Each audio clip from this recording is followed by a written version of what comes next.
Hi, welcome to the Divine Insight Show, and thank you so much for joining us wherever and whenever you're doing so. I am thrilled to be here with you and to introduce you to this week's guest, Dane Stevens. Dane is an author, speaker, and facilitator. He's the owner and director of An Extraordinary Life, a company that promotes healing, spiritual awareness, and self-empowerment. He's also the developer of the neuro-trauma healing process and the soul re-cognition process. These new healing modalities are obtaining profoundly positive results for people dealing with unwanted behaviors, chronic conditions, and addictive behaviors. Dane's here with me today to talk about his incredible healing process and his newest book, which I've got right here, Reclaim Your Power to Create Your Best Life. Dave, thank you so much Dane, thank you so much for joining me. Welcome to the show. My pleasure. Thanks. Great to meet you, and thanks for having me on. You're welcome. Yeah, I've got an Uncle Dave and Brother Dave, so I'm Dave. Yeah, Dave yeah. I get it all comes the first. time. Yeah. I'm sure. Well, I'm really inspired and excited to talk to you today about your work, as I know there are so many people who are really at the end of their rope. Yeah. And with everything going on globally, with still many people facing shutdowns, financial struggles, everything that might have been going on in their system is being triggered or queued up, as I like to say. And so I'm excited for them to have some possibility of help and relief. So I'm really excited to talk to you about your work, particularly those, people recovering from trauma, anxiety, fear, Yeah. chronic pain, Yeah. addiction, depression, just, the light stuff. The everyday stuff, unfortunately, huh? Yeah. Yeah, For a lot of yeah. people. Yeah. Yeah. And you've lived through your own trauma, which led you down the path to develop these processes that you've developed Yeah. in the first place. Would you care to share a bit about your story and what led you down the path to helping other people heal? Yeah, sure. And I had no intention of being a trauma specialist. These processes were uncovered, discovered out of sheer necessity when I had a well-meaning therapist try to force a childhood trauma out of me. And I was doing very well in my life at that point in all areas except for my relationships. And in that, I wondered if I had dealt with a childhood abuse issue. And because I asked the question, I knew I had to look into it. So I did some groups, and that didn't quite seem to click for me. And I did a bunch of different counseling, and Gestalt and talk therapy, even some EMDR and so on. And nothing seemed to really do much for me. So, and then I was referred to this therapist slash healer, and I knew nothing of trauma at that time. I knew a bit about energy, but not that much, nothing about trauma. So I really did put myself in her hands. And she assessed me and said that I had a circuit in my lower chakras, which made sense, lower region of my torso. And a few sessions in, she asked me if I would like to, she called it going for a home run. Hmm. But that meant forcing the trauma out. And once again, having no knowledge of trauma or the nervous system at that point, I said, sure, who doesn't want to go for a home run? Right. And Take care of it. Get rid of it. yeah, well, it sounded great. And if I could get rid of that, issue that kept happening in my life, absolutely. But forcing the trauma is the last thing that you want to do. To this point, it's the biggest trauma that I ever had in my life. And she did force the trauma out of me. A number of sessions later, that the circuit that she talked about broke, and she had me on a table, laying down on a table, and she had me twisted in different positions and so on. And I remember that one day that it broke, she had me all twisted and pretzeled up and tell me to go there, go there. And I was so out of it. I was so in the ozone, I literally couldn't tell which way was up. Hmm. And when I came off the table, I was scared instantly for no apparent reason.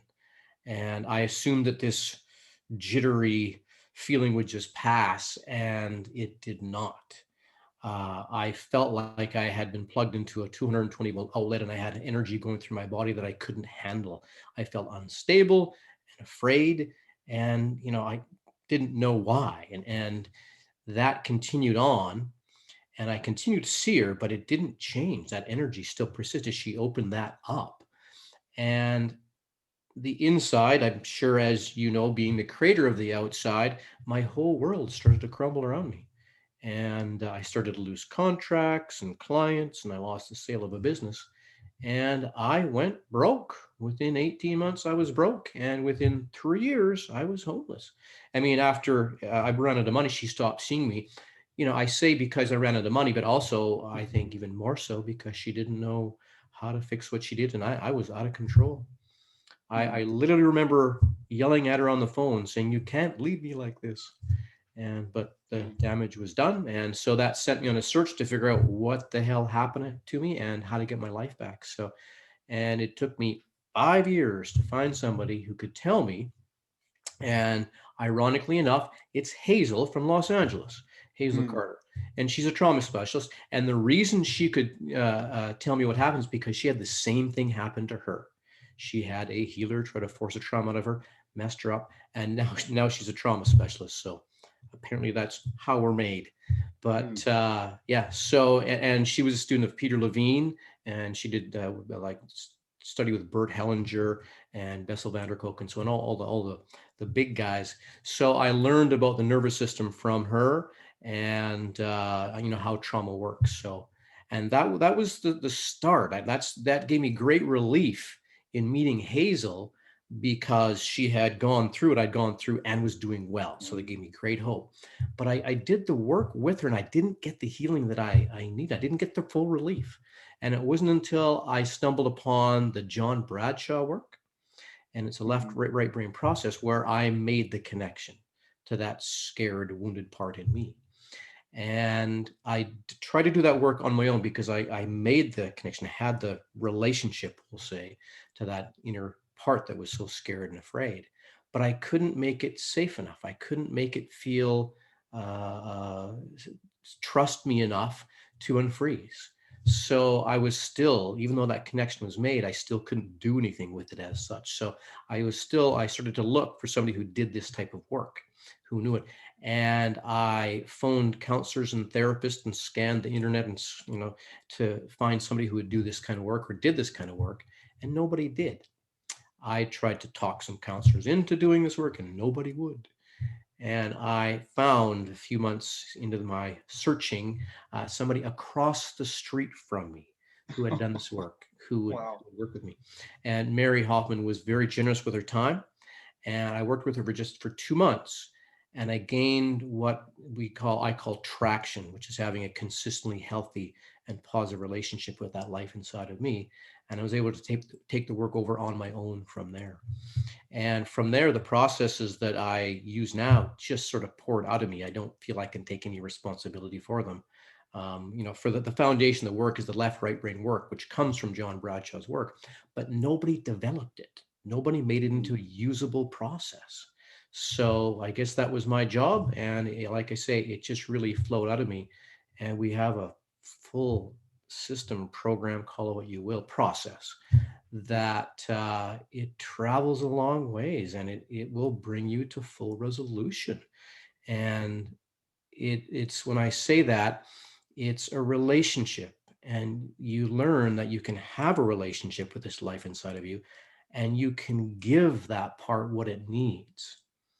And this is where it gets quite profound, because when, first of all, you have that relationship, it seems profound because, who's that relationship with? I guess anybody on a spiritual path sort of has that struggle sometimes, or that knowledge, depending on where you're at with your practice. But yeah, you can have a real relationship with that life inside of you. And you learn that when you give this part what it needs, because in the start, you're going to be dealing with a wounded aspect of yourself. When you can give it yourself, this part what it needs, all of a sudden the feeling dissipates. And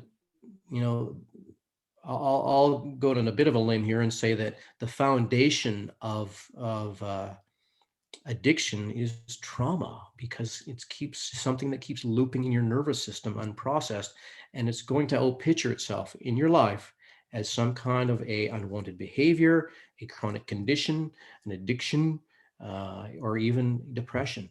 So when we have that looping in our nervous system, it's going to outpicture itself in our world somehow as a pattern, as a negative pattern somehow. And when we can give ourselves what we need, when we can learn that we can make that connection, and two, give ourselves, this part of ourselves, what it needs, that can dissipate. And it's not a coping skill. It's not trying to something you're trying to overcome or blow through, and it's not a compensation. You get to bring it to resolution. And it's not a medication either. It's all natural, just to be clear about that. So yeah, you can, through this relationship, bring it to resolution, and therefore bring it back into this present time where it's not happening anymore. And that's a very generalized way of explaining it, but in essence, that's what it does, and it allows us to bring these conditions to full resolution. And we haven't had that full resolution with certainty because it's a relationship. And I want to be clear, it's not a quick fix. So it's a relationship. And with any relationship, it takes time and it takes effort. But this relationship that you have with the life inside of you or don't have is the foundation of all of your relationships and how you relate to the world.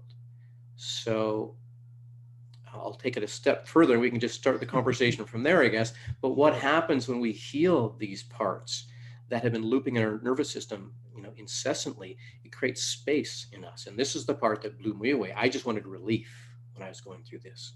So when I did get that healing, gave these parts what they needed, and came to peace within myself, it made space within me. And that space automatically and naturally is filled with what I will call higher consciousness. And all of a sudden you have this connection to this higher consciousness, this higher intelligence, this higher wisdom, this higher love. And that is profound because it just occurs. And it's not from us, trying or willing or doing a bunch of affirmations. When we heal and make space in us, that is what comes through. So Yeah, does that make sense? Yeah, absolutely. It's truly over. So why do you think it's so difficult for so many people to identify and heal from trauma? Mainly because, first of all, they don't understand how they're working or don't know how to do that inner work. And most of the stuff that we've been taught as far as dealing with trauma has been coping, trying to cope with it, or something that compensates or something. So to be able to bring it to full resolution, it's pretty new in my experience.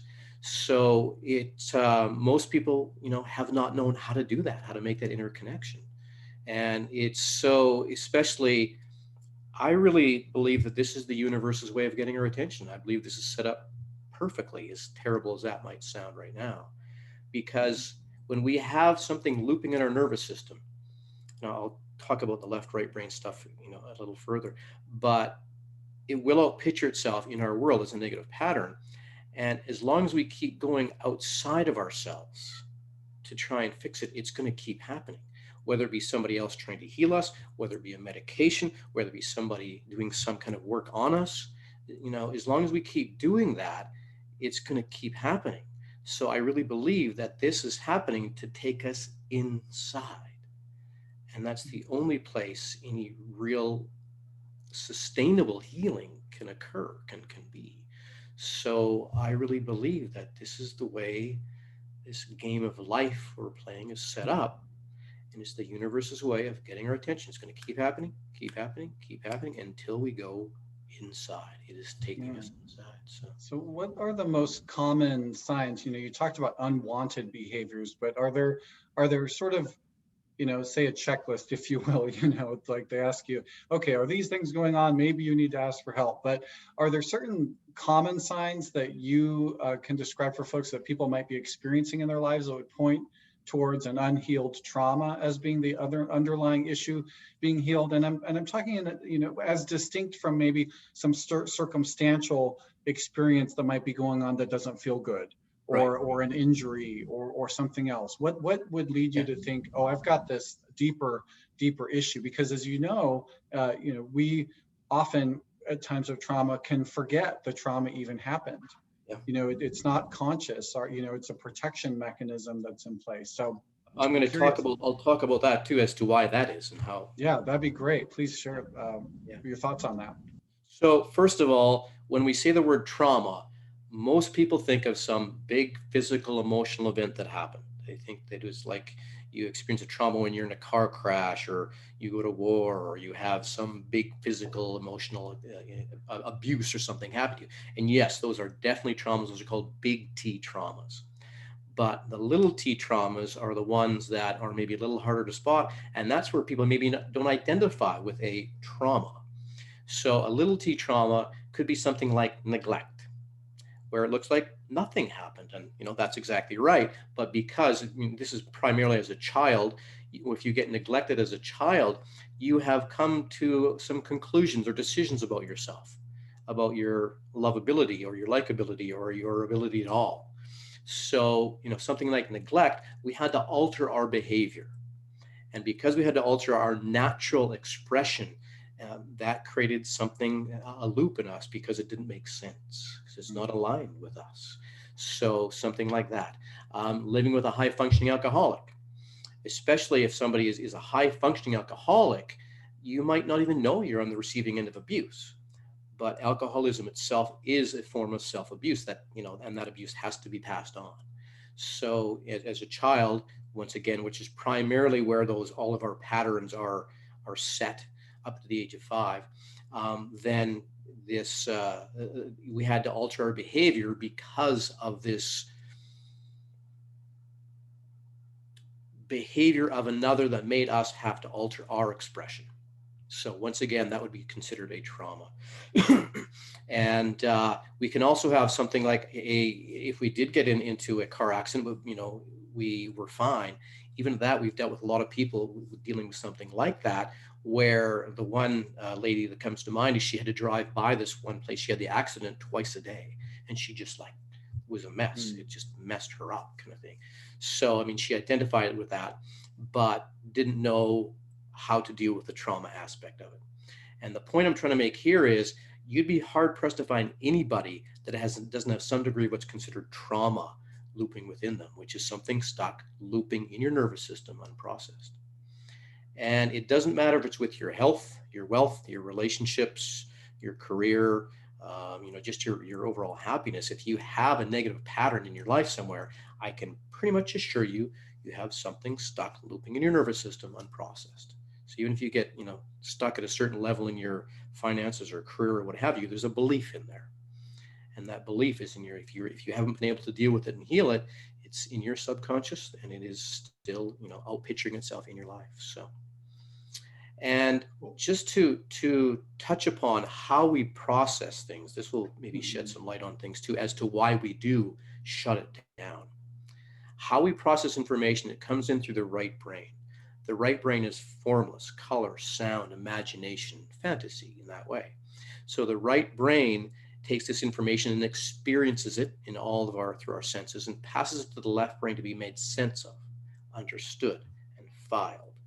So that left brain is about control, and you say force, but it is that will part, and it is the control part.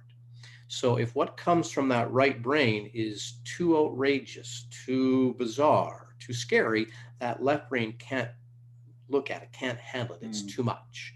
So it rejects it and sends it back to the right brain.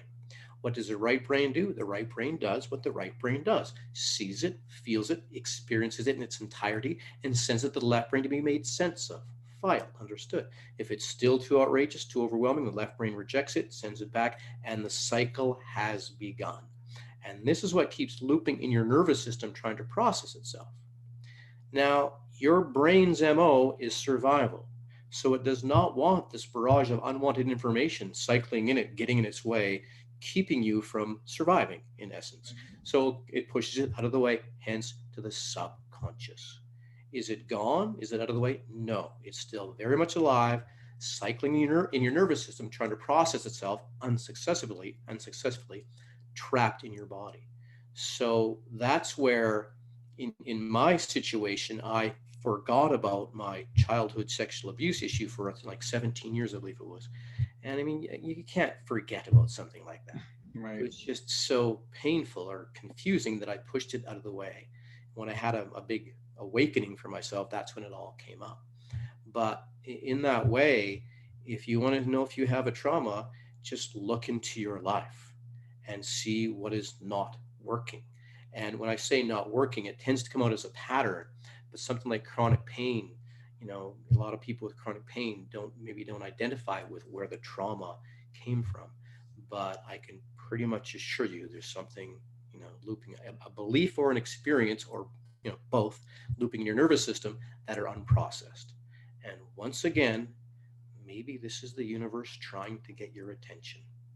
So, yeah, and to go inside. Right. So in looking at that process, as those who are obviously watching, you can see the book, Reclaim Your Power to Create Your Best Life. And you have the neurotrauma healing process laid out in the book. And I understand, of course, there's some suggestions or sort of caveats for folks because, I think it's pretty obvious by your story. And, as somebody who works in energy medicine, we don't necessarily learn when we're taught how to do different healing processes, the psychology or anything. We're just said, oh, go to this chakra, balance the chakra, and then the person will feel better. And so it's quite simple, and many times that can work. But if something is so embedded, I think there are other processes that could certainly help and support. How do you encourage folks to use your book? Like, how do you, I'll just ask you that. Like, how do you people use it?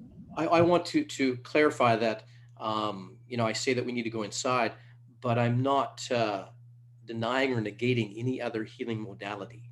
It is whatever feels right to us. And to use energy healing along with this is very, very powerful. So I just wanted to be clarify that I'm not Great. putting, not any other saying it's modality not to down, do that. anything like that. I want to be clear about that. Yeah. And it's whatever feels good to you is good for you. What feels right is. So, and so to put out that book was actually a bit of a challenge, Travis, because with what I went through, having the trauma force out of me, safety was number one, was prominent. So I didn't want to put the book out there, and even though the process is very safe and gentle because it all comes from you, but I didn't want somebody getting to a place where they didn't know what to do or weren't comfortable and weren't getting the full results. So I didn't know what to do, but I couldn't just keep it a secret. So I put the book out, and I have in there a number of times that I suggest you work with a trained NTHP facilitator. And that, especially in the start, just so you really get a foundation of it, you understand it, and you learn how to create that connection in a safe, gentle, and in a healthy, effective manner.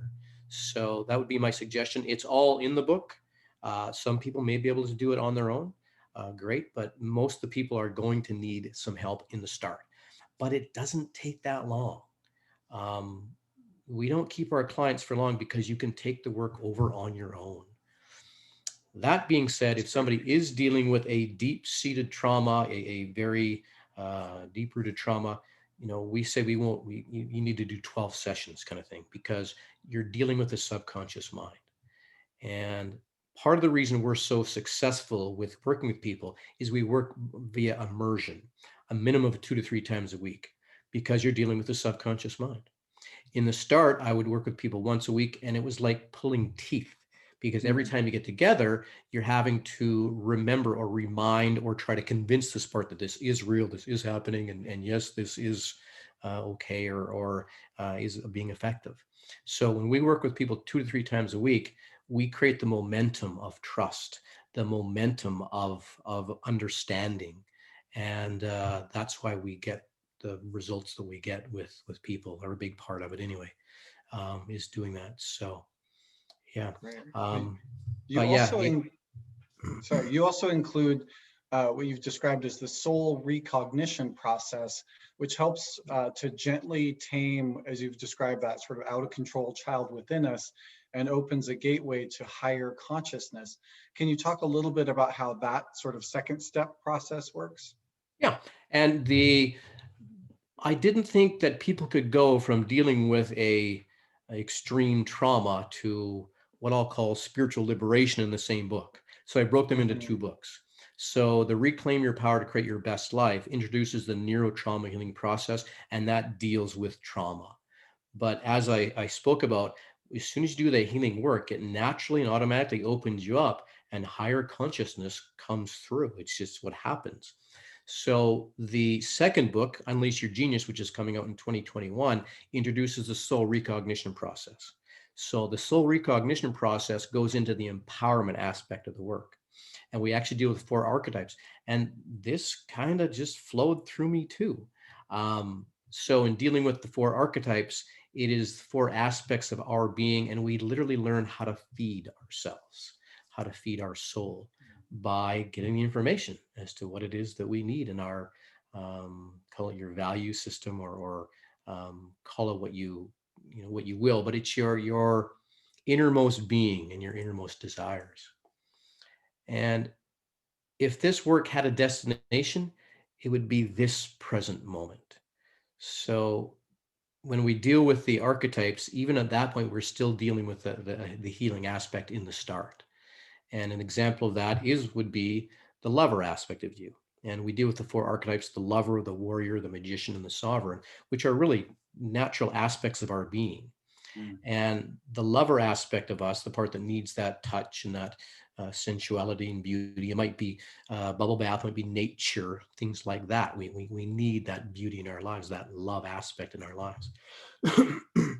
And if a person was sexually abused, I can pretty much assure you that that lover aspect has been stunted at that age.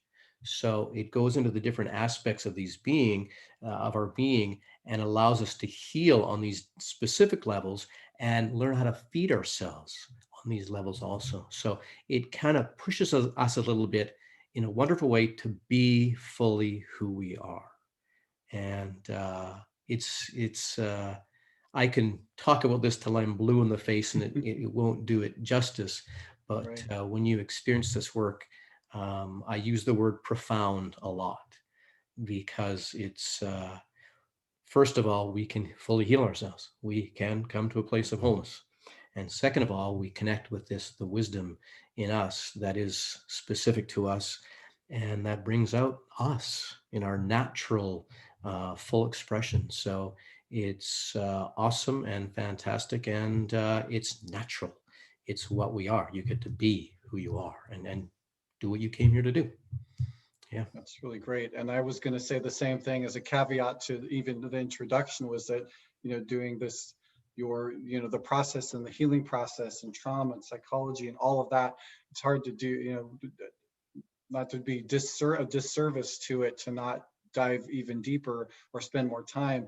But I think it's an incredibly important topic and incredibly important work for people, because there's a lot of myths around mental health issues and a lot of Yes. stigma around asking for help, oftentimes for men even more than women. Yeah. And there's a tendency to compartmentalize and be okay and not discuss the trauma or situations that have been extremely problematic for us. So I think it's so important for us to get out there, share these vulnerabilities, so that other people can recognize that it's safe to do that, Right. that you're not alone.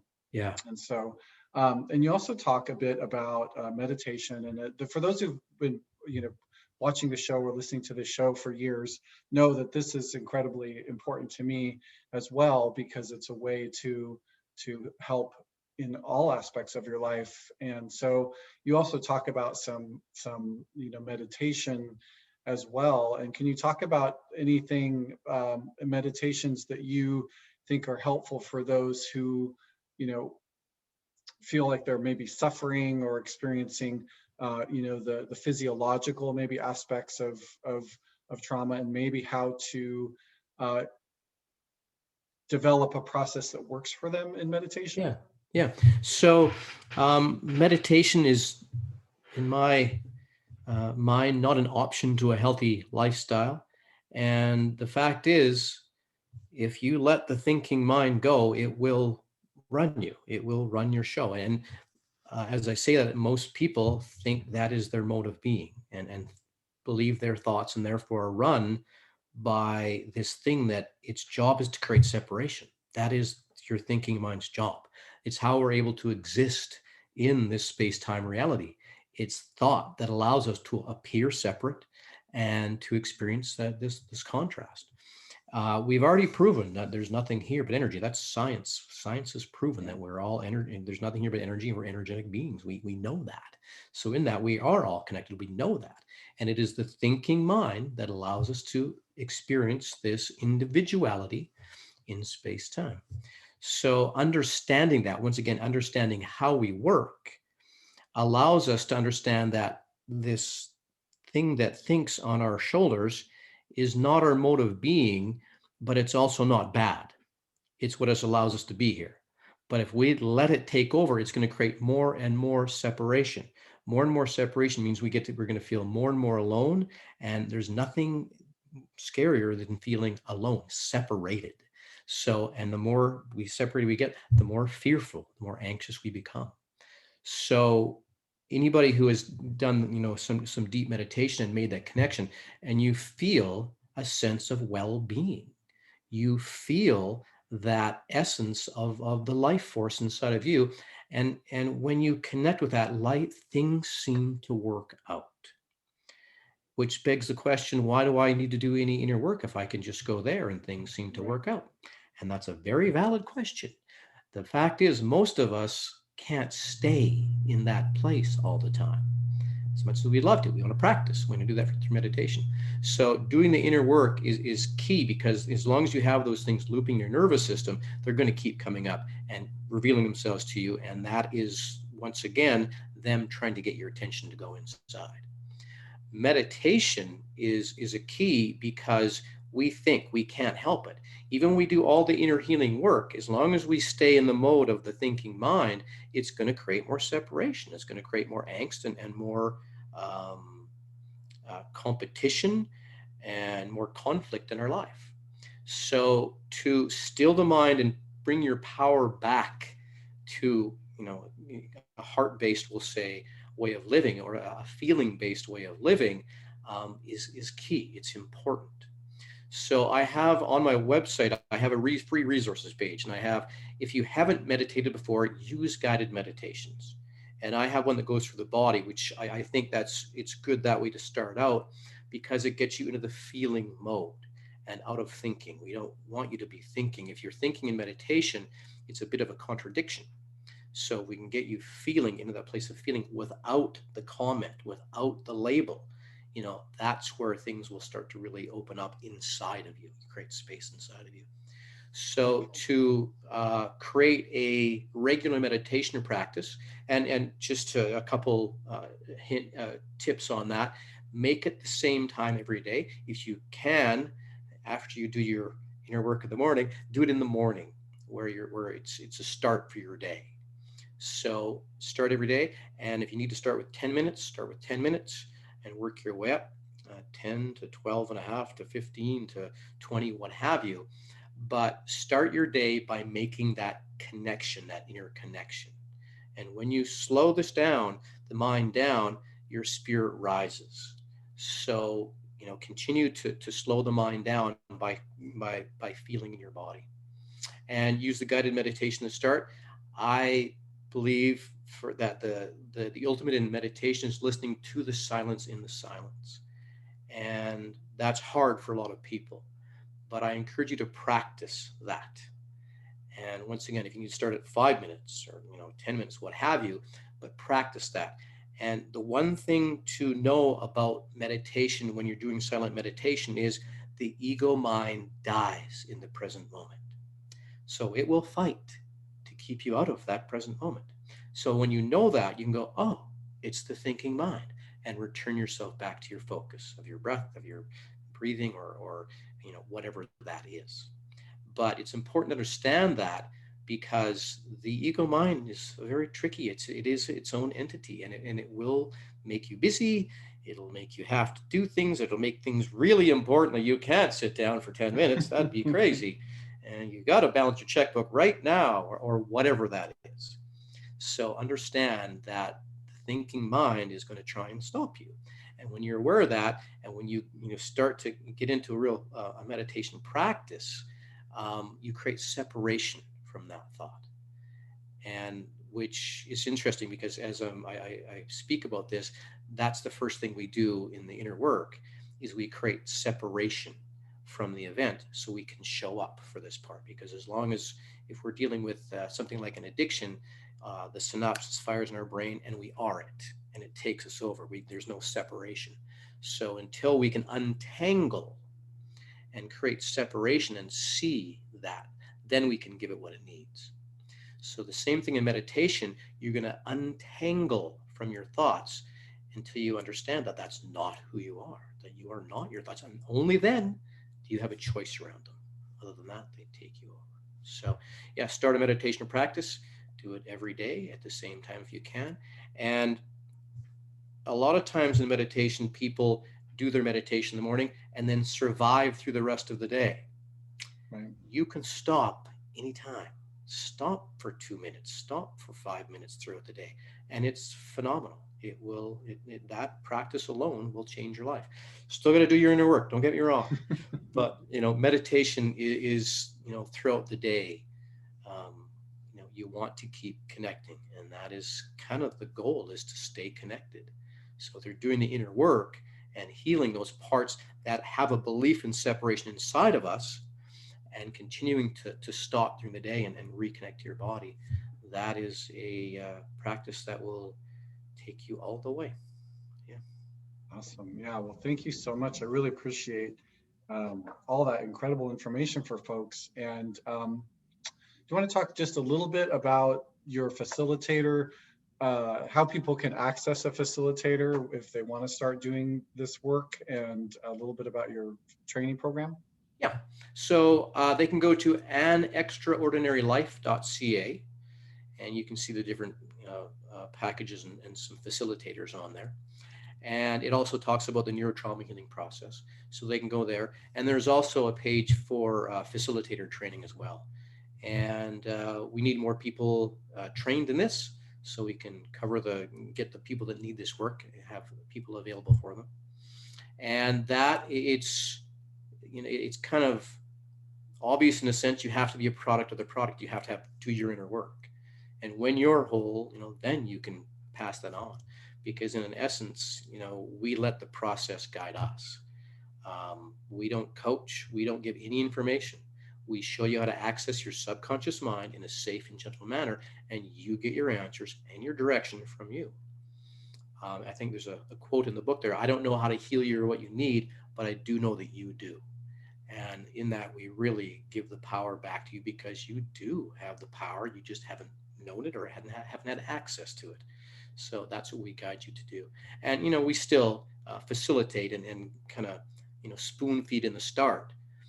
But the subconscious mind doesn't know anything outside of the inside of you. So literally the facilitator doesn't exist in that. Even though we're helping you to do the work, we're helping you to take it over on your own, and you can. So as far as becoming a facilitator, the first step is to do your work. And after, we find that this work kind of chooses who's to do this work and who isn't. So we've had people come to us for a job. Probably not the case. Maybe, I don't know, but probably not a place that a person would come to find a job. It's when we do our inner work and we pass that on, and we know the work because we've done it and we understand it. So, and there's more. I train the facilitators myself. So I want to make sure I'm not going to put anybody out there who is not fully ready to facilitate, who isn't fully whole. Once again, because of what I went through, and because we can, and this work is powerful and it's gentle. So yeah. That's really great. Well, thank you so much for your time, for sharing this incredible work, and for your new book, Reclaim Your Power to Create Your Best Life. I encourage folks to pick it up and check it out, do the work. Yeah. And is there anything else in closing that you'd like to share about your book or the work? Any final thoughts as we close out the show? If anybody has any questions, by all means, if they read the book and have any questions, contact us. We are info@anextraordinarylife. My other website is danestevensonline.com, and that goes more into the empowerment aspect and like that. So, but by all means, any questions, contact us. do your inner work. It's not, and so in part of the doing your inner work is understanding how you work as a human being, which is just so key. So for those that are kind of done with doing the drama and are ready to step into being who they really are, by all means, contact us.